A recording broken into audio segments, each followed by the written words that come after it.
So I ran a few benchmarks on the $200 build.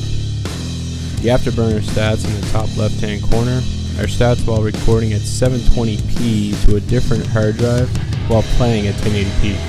So you'll see about a 30 FPS drop when recording. Hope you enjoy the video. Don't forget to like and subscribe.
There you have it.